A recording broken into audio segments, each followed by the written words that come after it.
What is going on, guys? Stefan and Maverick here with you in S&E's garage.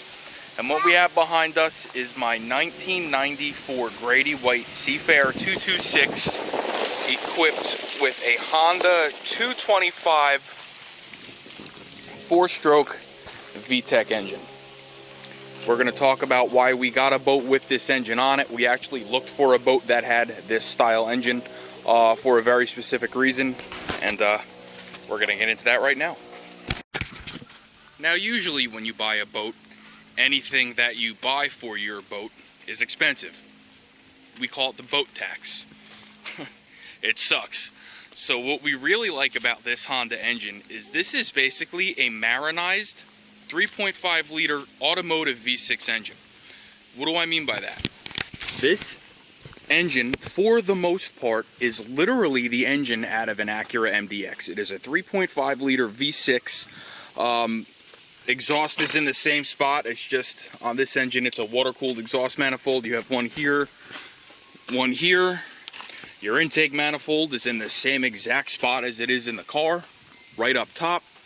And then you have your ignition coils, 1, 2, 3, 4, 5, 6. So looking at this thing, I am literally right at home. This looks exactly like what I would see if I were to pop the hood on a Honda. It's got an automotive style alternator back here, and it's got a timing belt. The timing belt is right up top. Super easy to replace on these. Now, towards the end of the season, I started noticing that I had a slight misfire. Mainly at idle, low, trolling speeds, wide open throttle, it cruises, 5,500, 6,000 RPM flawlessly.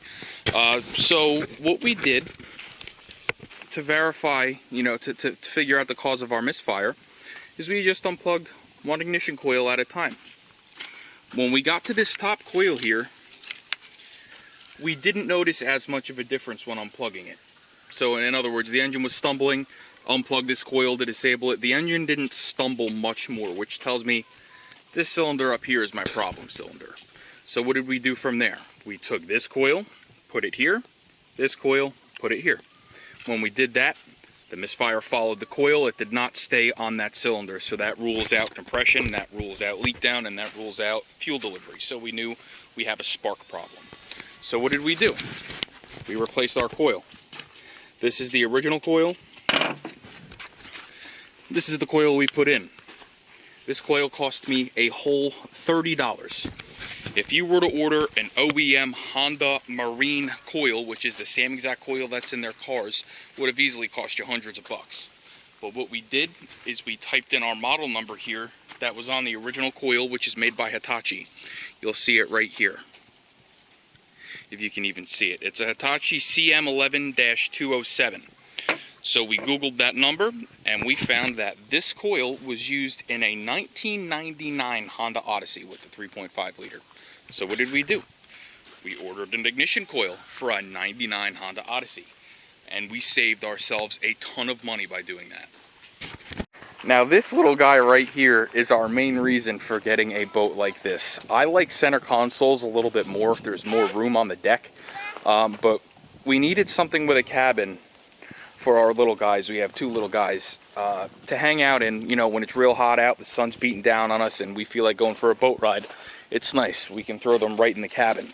But I looked long and hard for a boat with a Honda 4-stroke engine on it, because I did a lot of research on these. I know Honda makes a very good engine, and it all comes down to maintenance. So when you're looking at these, you want to find one that has been well maintained, because if it is used in salt water, there are corrosion problems that can happen with these engines, mainly with the thermostats. There's two of them. You have a thermostat up here from this hose, and a thermostat over here from this hose. So we are going to change them this spring, just so we know we're in good shape. But this engine was very well maintained by the original owner. The original owner of this engine is actually, they had this boat repowered with this engine. So this is a one-owner engine. Now I am the second owner, and obviously we are going to take very good care of it. But I just wanted to share with you why I like the Honda Outboards. It's a car engine, and you can maintain it and keep it running for car engine prices. You're not always having to pay boat prices, which is huge. So even the oil filters, it takes an automotive style Honda oil filter. I put a Wix on there, same difference. It takes regular car motor oil, 10W30. I put Rotella T, I think I used the Rotella T5. It takes 8 quarts. Again, car stuff. You're not spending a ton of money on boat things. Now the lowered unit, we did use Honda Marine gear oil and you know, things like that. We are going to have to do the high and low pressure fuel filters. You'll see you have one fuel filter here, and then there's another one down here up under this cowl that we are going to have to remove to get to this spark plug anyway. So when we do the spark plugs, we are going to do that. I just wanted to fix the misfire before I put it away for the year, because it would have driven me absolutely insane. So let's get the hose on it. Let's fire it up. We'll let you hear it. Now, I want you guys to pay attention to how this thing sounds when it starts. It sounds exactly like a car.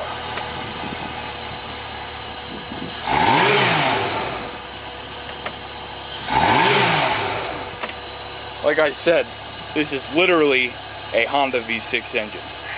Now, what's also neat about this engine is right at 4,500 RPMs, you can actually hear it switch cam profiles with VTEC. And yes, this engine cracks VTEC out on the water, which is pretty neat.